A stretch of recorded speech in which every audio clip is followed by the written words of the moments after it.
কই ছাগল টাগল কই এগুলা কি মানে ব্ল্যাক বেঙ্গলের ভিতর ব্ল্যাক বেঙ্গল বেশ লম্বা চূড়া হয়েছে কেমন দাম এগুলা নয় হ্যাঁ কত 30,000 গাব আছে তো দুইটায় গাব আমি 30,000 বললাম ওনারা 40 চাই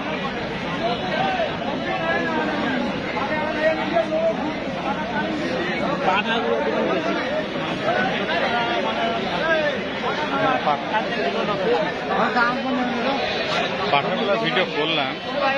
এখানে দেখি